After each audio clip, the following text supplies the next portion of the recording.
Salam alaikum, donc je m'appelle Barbara, j'ai 24 ans, donc je suis française et je suis d'origine de Lille. Je suis étudiante en master de sociologie et développement social et je suis musulmane depuis 3 ans. التقينا مع بربرة في مدينة ليل بفرنسا وهي هناك للدراسة. ترعرعت في إحدى قرى شمال فرنسا ولم تسمع عن الإسلام شيء.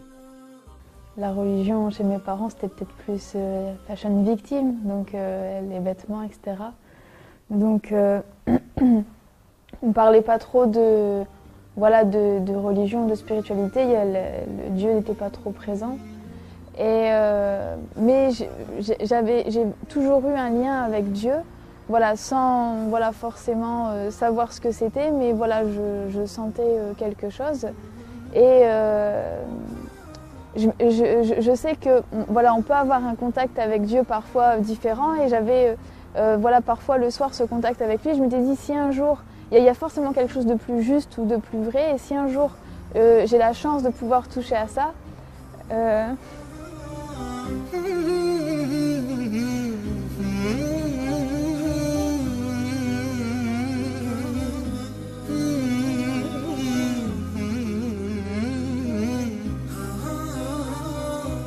القرب من الله سبحانه وتعالى له لذة خاصة لا يستشعرها إلا الصادق مع الله سبحانه وتعالى. تأثرت بربرة جدا من رحمة الله سبحانه وتعالى عليها بأنه اختارها وهداها إلى الإسلام. En fait, ensuite je suis arrivée à Lille pour faire mes études supérieures, j'ai emménagé dans une colocation et il y avait une étudiante étrangère qui était marocaine, mais qui vivait pas l'islam, on n'en a jamais parlé, ça n'a jamais été un sujet de conversation. Elle vit vraiment de la manière occidentale, donc c'était absolument pas... donc j'ai pas connu à travers elle, mais une fois elle m'a dit voilà, je te propose d'aller chez mes parents au Maroc pendant 2 semaines, loger, donc nourri, et en tant qu'étudiant les billets sont pas chers, donc on est parti. Et c'est en partant là-bas que je me suis pris une claque et je me suis dit wow, en fait j'ai rencontré autre chose, en fait, comme si on débarque sur une autre planète. تقول بربرة أن الإعلام دائما يشوه صورة المسلمين، ولكنها عندما ذهبت إلى المغرب اندهشت من تعامل أهل المغرب وطيبتهم وابتسامتهم اللي ما تفارقهم أبدا. Et quand je suis rentrée en France, je me suis dit maintenant il est temps que je me fasse ma propre opinion, mais voilà, parce que j'ai des préjugés, donc il faut que je puisse me faire ma propre opinion en ayant un regard, en ayant pris du recul. Mais ma démarche était vraiment par curiosité, quoi, uniquement par curiosité. Et donc quand j'ai commencé à lire le Coran, à étudier, donc je me suis dit vraiment il faut que je le lise. Et j'ai commencé à réécrire les versets en français. Et je me suis dit il faut vraiment que je prenne du recul et que je le lise pas avec mes préjugés, mais vraiment avec en essayant d'avoir un œil nouveau. Donc, et ça pendant 6 mois. Et il y avait beaucoup de choses que je trouvais pas cohérentes ou logiques, donc je m'en étais écartée. Et تذكرت تلك الأيام التي قرأت فيها القرآن لأول مرة، وتذكرت كيف كان الله يخاطبها مباشرة. إنه شعور جميل وبنفس الوقت مؤثر.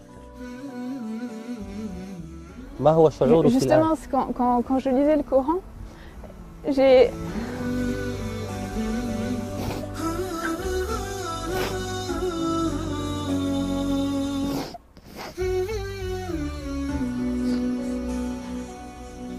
suis quelqu'un en général d'assez forte qui pleure très rarement, qui sait prendre les épreuves et même prendre les autres avec moi pour les aider. Et quand j'ai lu le Coran, j'ai eu la même sensation que quand je demandais de la vérité ou d'être rapprochée de ça, ou que si j'avais cette vérité, je ferais partie de ces gens-là. Quand je lisais le Coran, j'avais cette sensation vraiment que en fait, qu'il y avait un sens et que j'appartenais à Dieu.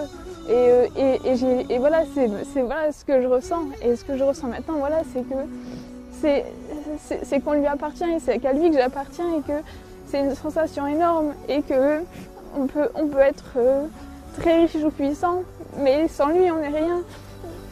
Et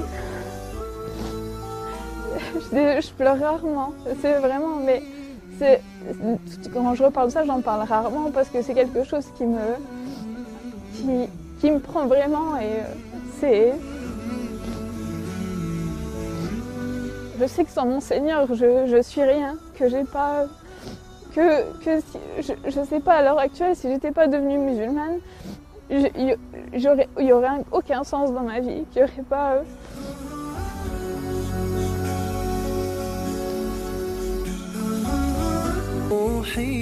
C'est bon, après dans la pratique, entre la culture, les traditions, etc. Donc on voit l'application voilà, en France, elle n'a pas forcément la place qu'elle devrait avoir et que l'islam lui donne en fait. Mais non, l'islam en lui-même donne une place très importante à la femme et qu'elle est complémentaire avec l'homme et que sans elle, voilà, il n'y a pas un tout. Donc.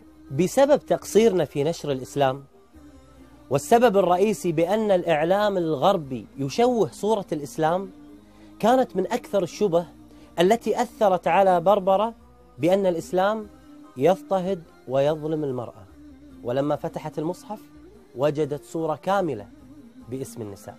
Il y a un verset en particulier, c'était parce que au départ quand je me suis intéressée au Coran, je me suis dit je vais commencer par là où il y a le plus de polémiques, c'est les femmes.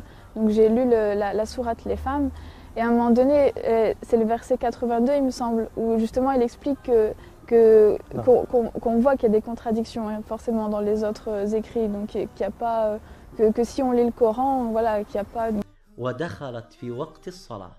J'étais pas voilée en jean, je suis rentrée, et je dis voilà, moi je veux parler avec l'imam, je veux voir comment ça se passe.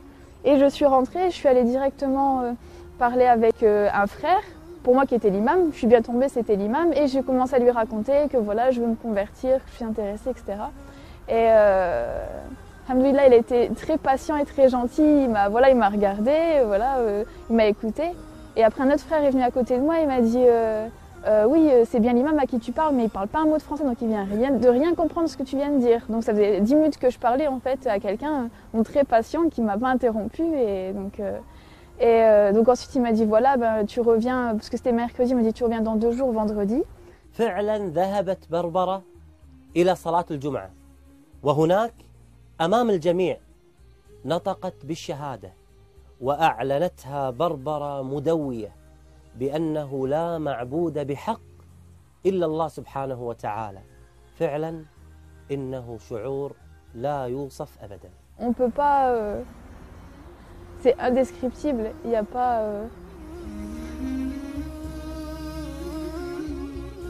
on ne peut pas, comment dire, être un être humain complètement tant qu'on n'a pas ce lien avec Dieu, tant qu'on n'a pas cette sensation qui nous prend et voilà, qui fait qu'on est complet et pas juste voilà, des coquilles vides à la recherche de matériel ou d'un sens à la vie.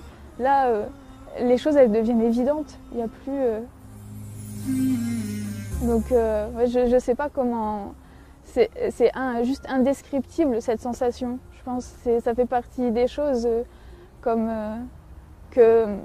qui sont à la grandeur d'Allah, qui sont tellement grandes qu'il n'y a pas de mots assez forts pour décrire cette sensation et ce lien. C'est...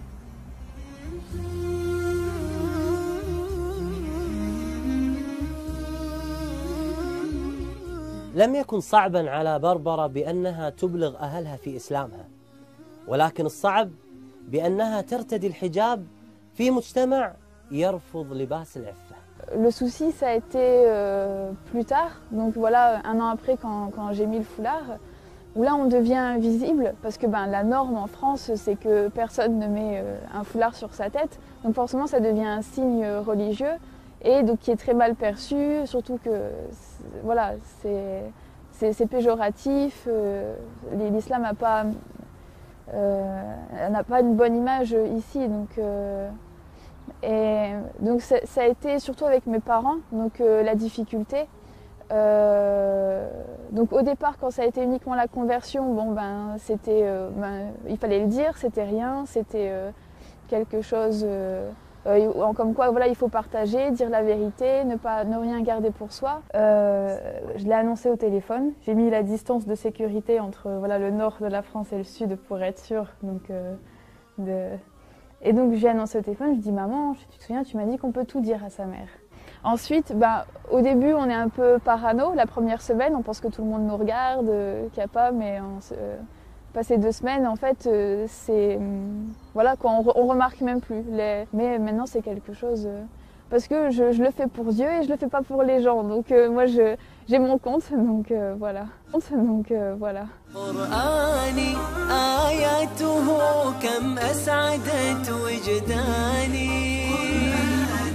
أحزاني ذبلت وفاح الزهر في شطآني رتلته فإذا الحروف بعطرها ملأت دمي ومدامعي وكياني. Comme voilà, les sœurs, quand elles veulent se faire une coloration ou aller se couper les cheveux, elles vont chercher la meilleure coiffeuse, elles vont prendre du temps vraiment pour trouver la meilleure. Donc quand on a une question de religion, voilà, pour soi, ou quand on veut voilà, approfondir ses connaissances sur la religion, c'est auprès d'un imam ou auprès de professeurs qu'on va le faire, parce que c'est encore plus important que sa coupe de cheveux ou tout le reste. بربرة حريصة بعد إسلامها على دعوة غير المسلمات وخاصة الفرنسيات. Je pense que si on est dans un pays non musulman, c'est que c'est notre destin et c'est qu'on a un rôle à jouer là-dedans et qu'on n'a pas besoin de partir dans un des pays pseudo-musulmans, voilà, parce que c'est que si on est ici, c'est qu'on a un rôle à jouer en tant qu'ambassadeur de l'islam et que même si c'est difficile, que c'est une épreuve pour nous, c'est que je pense que en tant que musulman, avec ce qu'on sait, on est forcément plus responsable que n'importe quelle autre personne qui n'est pas musulman. Donc c'est une obligation pour nous, parce qu'en tant que musulman, on est censé voilà, vouloir le bien-être de tout le monde, de faire en sorte que les personnes puissent avoir accès justement à ce bien-être et à avoir accès à l'islam. أصبحت بربرة الآن مسؤولة عن المهتديات الجدد إلى الإسلام وتحاول إقناعهم في دخول المسجد وتناقشهم وتبين لهم الإسلام الحقيقي بعكس ما يعرض في الإعلام والإنترنت. حتى أمنية بربرة كانت من أجل هؤلاء المهتديات. Donc mon projet, ce serait de pouvoir avoir des livres à offrir aux nouvelles converties, donc de pouvoir faire des petits paquets en fait cadeaux, donc avec plusieurs livres qui seraient pour certains des outils pour commencer, comme la Citadelle du musulman ou le Coran, et d'autres qui pourraient les aider à cheminer et à approfondir leurs connaissances. Donc par exemple Riyad el-Salihin, les 40 hadiths de Nawawi.